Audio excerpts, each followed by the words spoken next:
Israel breaking news today. Israeli forces threaten retaliation as Western countries call for calm. On Tuesday, Rishi Sunak will meet with Benjamin Netanyahu to try to defuse the situation in the Middle East. After military commanders in Israel promised a response to Saturday's strike, Western politicians are waiting with bated breath for an answer. They are worried that retribution could further inflame the war in the Middle East. Benjamin Netanyahu, Prime Minister of Israel, called a meeting of his war cabinet on Monday, the second meeting in as many days, to discuss how to react to Iran's heavy missile and drone strike over the weekend. This followed remarks by Herzi Halevi, Chief of Staff of the country's armed forces, who warned that response would be met with a response to the attack by Tehran. On Tuesday, President Ebrahim Raisi went even farther, threatening a strong, widespread and painful response to any action against its, Iran, interests. West Coast officials are pleading with Israel to exercise prudence. U.S. President Joe Biden assured Prime Minister Benjamin Netanyahu that his country would not launch a counter-strike. Also expected to advise Mr. Netanyahu to exercise restraint on Tuesday is Rishi Sunak. Expressing our support with Israel in the face of this incident and discussing how we can avert future escalation were the words of Mr. Sunak in a statement he made to the House of Commons. Until October 27, low-cost carrier EasyJet will not be flying to Israel because of the unstable situation in the Middle East. After the attacks on October 7, the airline only just recently resumed flights to Tel Aviv. Talks between Sunak and Netanyahu.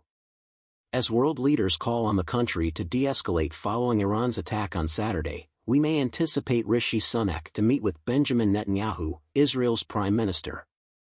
A spokesperson for the Prime Minister of the United Kingdom said that just before midday today, Mr. Sunak had not yet spoken with Mr. Netanyahu. It transpires simultaneously with the scheduled meeting of Israel's war cabinet to deliberate the country's reaction to the Iranian attack.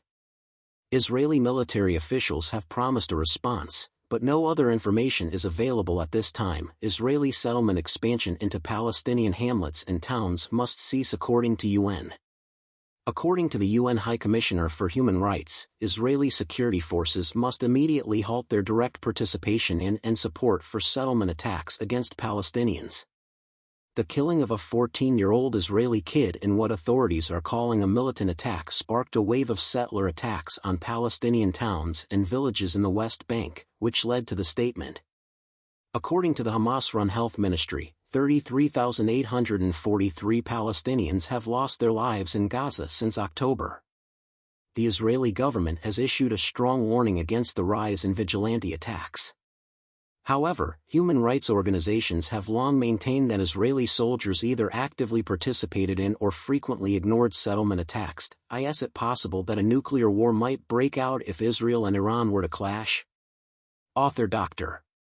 David B. Roberts examines the ramifications as the world awaits Israel's reaction to Saturday's attack by Iran, which has heightened worries of an escalation in the Middle East conflict. Is it possible that a nuclear war might break out if Israel and Iran were to clash? People are worried the dispute could get out of hand despite the United Nations pleas for calm. Dr. David B. Roberts, an author and specialist on the Middle East, examines the possibility of a regional conflict escalating into a global conflict. Routes to Israel from the United Kingdom. What does this mean for other UK-based airlines that fly to Israel from EasyJet? The airline has decided to ground all flights to the nation until October 27. Following Saturday's strike by Iran, Wizz Air cancelled services to Tel Aviv. On Tuesday, the airline said that it would resume flights to the city. The business informed customers of upcoming timetable changes and stated it was keeping an eye on the situation. Despite continuing to monitor the situation, British Airways stated that its route to Tel Aviv would be operational on Monday. There will be no further flights from Virgin Atlantic until September.